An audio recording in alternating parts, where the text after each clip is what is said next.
મિત્રો આજની વિડીયોમાં સૌપ્રથમ વાત કરીશું વરસાદની મોટી શક્યતા। કમોસમી વરસાદે 17 લોકોનો ભોગ લીધો છે। રાજ્યમાં અચાનક આવી પડેલા મિની વાવાઝોડા અને વરસાદના કારણે 17 લોકોના જીવ ગયા છે। વરસાદના પગલે રાજ્યના અનેક જિલ્લામાં વૃક્ષો ધરાશાયી થવાની, હોર્ડિંગ્સ પડવાની, છત ધરાશાયી થવાની અને વીજળી પડવા જેવી ઘટનાઓ બની। આમ અલગ અલગ ઘટનાઓમાં રાજ્યમાં 17 લોકોના મોત થયા હોવાનો આંકડો સામે આવી રહ્યો છે। હજુ પણ હવામાન વિભાગે અનેક જિલ્લા સહિત ઉત્તર ગુજરાતમાં વરસાદની આગાહી કરી છે। મિત્રો અન્ય મહત્વના સમાચારની વાત કરીએ તો કમોસમી વરસાદે લગ્નની મજા બગાડી છે। ભારે વરસાદને કારણે ઘણા જિલ્લામાં લગ્નની મજા બગડી હતી। એક તરફ નવસારીમાં વરસાદ આવતા વરરાજાએ તાડપત્રી નીચે ઊભા રહેવાનો વારો આવ્યો હતો, તો બીજી તરફ હળવદમાં પણ લગ્નનો મંડપ ઉડ્યો હતો। લગ્નની તૈયારી કરનારાઓનું કામ વધ્યું હતું। પાટણ જિલ્લામાં પણ પતરા ઉડ્યા હતા। વીજ પોલ અને વૃક્ષો ધરાશાયી થયા હતા। ભારે વરસાદ અને પવનમાં પાટણ શહેરમાં અને ઉપલિયારા ગામે વીજ પોલ ધરાશાયી થયા હતા। મિત્રો અન્ય મહત્વના સમાચારની વાત કરીએ તો 7 વાગે સાયરન વાગશે પછી અંધારું। ગૃહ મંત્રાલયના નિર્દેશ પર યુદ્ધ અટકાવવા માટે ઉત્તર પ્રદેશ સહિત ઘણા રાજ્યોમાં મોક ડ્રીલની તૈયારીઓ ચાલુ થઈ ગઈ હતી। આ કવાયત સમગ્ર રાજ્યમાં હાથ ધરાશે, જેમાં સામાન્ય નાગરિકોને હવાઈ હુમલા, ડ્રોન હુમલા અને મિસાઇલ હુમલાથી રક્ષણ વિશે માહિતી અપાશે। આ સમયે બ્લેકઆઉટ પણ થશે અને ચેતવણી માટે સાયરન વાગશે। સાયરન સાંભળતાની સાથે લોકોએ સાવધાન રહેવું પડશે અને સલામત સ્થળે જવું પડશે। આ સમયે તબીબી વ્યવસ્થાનું ધ્યાન રખાશે। મિત્રો અન્ય મહત્વના સમાચારની વાત કરીએ તો 15 જિલ્લામાં આજે મોક ડ્રીલ। ગૃહ મંત્રાલયના આદેશ અનુસાર રાજ્યમાં મોક ડ્રીલનું આયોજન કરવામાં આવ્યું છે, જેમાં વડોદરા, સુરત, તાપી, અમદાવાદ, જામનગર, દ્વારકા, કચ્છ, ભરૂચ, ગાંધીનગર, ભાવનગર, મહેસાણા, નર્મદા, નવસારી અને ડાંગમાં મોક ડ્રીલ યોજાવાનું છે। ગુજરાતમાં આઈપીએસ મનોજ અગ્રવાલને બનાવાયા મોક ડ્રીલના ઇન્ચાર્જ। કેન્દ્રીય ગૃહ સચિવની બેઠકમાં CS પંકજ જોશી, પોલીસ વડા વિકાસ સહાય અને મનોજ દાસ જોડાયા હતા। મિત્રો અન્ય મહત્વના સમાચારની વાત કરીએ તો વરસાદને કારણે હૈદરાબાદ IPLમાંથી બહાર થઈ ગયું। IPL 2025ની 55મી મેચ વરસાદના કારણે પરિણામ વિના સમાપ્ત થઈ। પરિણામે સનરાઇઝ હૈદરાબાદ IPLમાંથી બહાર થઈ ગયું છે, જેનો ફાયદો દિલ્હી કેપિટલ્સને થયો છે। પ્રથમ ઇનિંગના અંત પછી વરસાદ શરૂ થયો અને અંત સુધી ચાલુ રહ્યો। જોકે નિર્ધારિત સમય સુધી વરસાદ બંધ ન થતાં આખરે મેચ રદ કરવામાં આવી હતી। પરિણામે બંને ટીમોને 1-1 પોઈન્ટ આપવામાં આવ્યા હતા। મિત્રો અન્ય મહત્વના સમાચારની વાત કરીએ તો વડોદરામાં 100 જેટલા વૃક્ષો ધરાશાયી થયા છે। રાજ્યના અનેક શહેરોમાં મોડી સાંજે વાવાઝોડા સાથે કમોસમી વરસાદ પડ્યો, જેમાં વડોદરામાં ભારે પવન ફૂંકાવાની સાથે ગાજવીજ પણ થયો હતો અને મેઘરાજાએ કમોસમી એન્ટ્રી લીધી હતી, જેના પગલે શહેરમાં રાત્રિના સમયે ભારે આંધી તોફાન સર્જાયો હતો। આ ઘટનામાં 100થી વધુ વૃક્ષો ધરાશાયી થયા હતા। 45 વાહનો દબાયા હતા અને 3 લોકોના મૃત્યુ થયા છે અને 7 લોકો ઈજાગ્રસ્ત થવાના સમાચાર છે। મિત્રો અન્ય મહત્વના સમાચારની વાત કરીએ તો સદનસીબે કોઈ વાહન પસાર નહીં થયું, નહીં તો કંઈક અજુગતું થઈ જાત। સોશિયલ મીડિયામાં ગુજરાતનો એક વિડીયો વાયરલ થયો છે। મિની વાવાઝોડા દ્રશ્યો કેમેરામાં કેદ થયા। વિડીયોમાં રોડ ઉપર લગાવેલા હોર્ડિંગ જમીન ધ્વસ્ત થતું જોવા મળે છે। આ વિડીયો ગુજરાત કોંગ્રેસ દ્વારા શેર કરીને લખવામાં આવ્યું છે કે ભાજપનો કમલમ કમિશનવાળો વિકાસ જુઓ, ખાસ કે હોર્ડિંગ પડ્યો ત્યારે સદનસીબે કોઈ વાહન પસાર થયું ન હતું, નહીં તો મોટી જાનહાનિ થાત। મિત્રો અન્ય મહત્વના સમાચારની વાત કરીએ તો કેદારનાથમાં ઘોડા અને ખચ્ચરના ઉપયોગ ઉપર પ્રતિબંધ।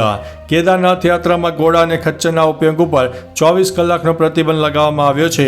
પશુપાલન વિભાગના સચિવ BVSC પરસોત્તમે જણાવ્યું છે કે રવિવારે 8 ઘોડા અને ખચ્ચરના મૃત્યુ થયા હતા, જ્યારે સોમવારે 6 પશુના મોત થયા છે। મૃત્યુના કારણે તપાસ કરવામાં આવશે અને કેન્દ્રની ટીમ મંગળવારે ત્યાં પહોંચી જવાની હતી। ત્યાં સુધી તેમના ઉપર પ્રતિબંધ મુકાયો છે। મિત્રો અન્ય મહત્વના સમાચારની વાત કરીએ તો જમ્મુ કાશ્મીરમાં યુદ્ધની તૈયારીઓ શરૂ। પહેલગામ હુમલા બાદ ભારત અને પાકિસ્તાન વચ્ચે દિવસે ને દિવસે તણાવ વધ્યો છે। પાકિસ્તાન સામે કડક કાર્યવાહી કરતા પાકિસ્તાન બોખલાઈ ગયું છે। તેવામાં યુદ્ધ જેવા માહોલ વચ્ચે હવે સરકારે તૈયારીઓ શરૂ કરી દીધી છે તેવા દ્રશ્યો સામે આવ્યા છે। સરકારના આદેશને અનુસરતા જમ્મુ કાશ્મીરમાં SDRFના જવાનોએ દાલ તળાવ ખાતે મોક ડ્રીલની તૈયારીઓ આદરી હતી। સરકારે દેશના અનેક રાજ્યોમાં આજે મોક ડ્રીલનું આયોજન કર્યું છે। મિત્રો, અન્ય મહત્વના સમાચારની વાત કરીએ તો યમનમાં ઇઝરાયેલી વાયુસેનાએ કાળ વરસાવ્યો છે. ઇઝરાયેલી વાયુસેનાએ સોમવારે રાત્રે યમનના હુથી બળવાખોરોના નિયંત્રણ હેઠળના બંદર શહેર હુદાદા પર ભારે બોમ્બમારો કર્યો. સેનાના જણાવ્યા અનુસાર આ હુમલામાં ઇઝરાયેલી વાયુસેનાના 20 ફાઇટર જેટ્સે ભાગ લીધો હતો. આ માટે વિમાનોએ 2000 કિલોમીટરનું અંતર કાપ્યું હતું. આ હુમલામાં હુદાયદા બંદર અને બાઝિલ કોન્ક્રીટ ફેક્ટરીને નિશાન બનાવવામાં આવ્યું હતું. ફાઇટર જેટ્સે 50 ટાર્ગેટ પર બોમ્બ ફેંક્યા હતા. મિત્રો, અન્ય મહત્વના સમાચારની વાત કરીએ તો માવઠાના લીધે ખેડૂતોને તકલીફ થઈ છે, વ્યાપક નુકસાન થયું છે. ગુજરાતમાં પડેલા કમોસમી વરસાદથી અનેક જિલ્લાના ખેતીના પાકને નુકસાન થયું, જેમાં કેરી, કેળા, બાજરી, તલ અને મગના પાકને વ્યાપક નુકસાન થયું છે. ખેડૂતોના મોઢે આવેલો કોડિયો છીનવાઈ જતા હાલત કફોડી બની છે. ખેડૂતોને રાતા પાણીએ રોવાનો વારો આવ્યો છે. ઉપરાંત અનેક જગ્યા પર ખેડૂતોએ તૈયાર પાક પણ પલળ્યો છે. હાલ કેટલાક ખેતરોમાં પ્રવેશ પણ શક્ય નથી તેવી પણ પરિસ્થિતિ સર્જાઈ છે. મિત્રો, અન્ય મહત્વના સમાચારની વાત કરીએ તો ટ્રમ્પે ગેરકાયદેસર ઇમિગ્રન્ટ્સને આપી છે મોટી ઓફર. ટ્રમ્પ સત્તામાં આવ્યા પછી અમેરિકામાં ગેરકાયદેસર રહેતા લોકોને ડિપોર્ટ કરવામાં આવી રહ્યા છે. હવે ટ્રમ્પે પ્રેસ કોન્ફરન્સ કરીને અમેરિકામાં ગેરકાયદેસર રહેતા લોકોને સ્વેચ્છાએ અમેરિકા છોડવા માટે ઓફર્સ આપી છે. કહ્યું છે કે સ્વેચ્છાએ તમે અમેરિકા છોડશો તો તમને $1,000 સહાય સાથે ઘરે પહોંચાડવાની વ્યવસ્થા કરી આપવામાં આવશે. સાથે તમારું નામ દેશ નિકાલ લિસ્ટમાંથી હટાવી દેવામાં આવશે, જેના માટે CBP હોમ નામની એપથી સરકારને જાણ કરવાની રહેશે. મિત્રો, અન્ય મહત્વના સમાચારની વાત કરીએ તો પહેલગામ હુમલા અંગે PM મોદી પાસે ઇનપુટ હતા. રાંચીમાં કોંગ્રેસ બંધારણની બચાવો રેલીમાં મલ્લિકાર્જુન ખડગેએ કહ્યું છે કે પહેલગામમાં આતંકવાદી હુમલામાં 26 નિર્દોષ લોકો માર્યા ગયા. સરકારે સ્વીકાર્યું છે કે ઇન્ટેલિજન્સની નિષ્ફળતા હતી અને તેઓ તેને સુધારશે. જો તેઓ જાણતા હતા તો પછી વ્યવસ્થા કેમ ન કરી? મને માહિતી મળી છે કે હુમલાના 3 દિવસ પહેલાં PM મોદીને એક ગુપ્ત રિપોર્ટ મોકલવામાં આવ્યો હતો, તેથી તેમણે કાશ્મીર મુલાકાતનો કાર્યક્રમ રદ કર્યો હતો. મિત્રો, અન્ય મહત્વના સમાચારની વાત કરીએ તો સિનોરમાં 500 વીઘા આંબાવાડીમાં ઝાડ પરથી કેરીઓ ખરી પડી છે. સમગ્ર ગુજરાતમાં ભારે પવન સાથે કરા પણ જોવા મળ્યા હતા. વરસાદના કારણે રાજ્યમાં અનેક જિલ્લામાં ખેતીના પાકને વ્યાપક નુકસાન થયું. ખાસ કરીને કેરીના પાકને નુકસાન થયું હોવાના સમાચાર છે.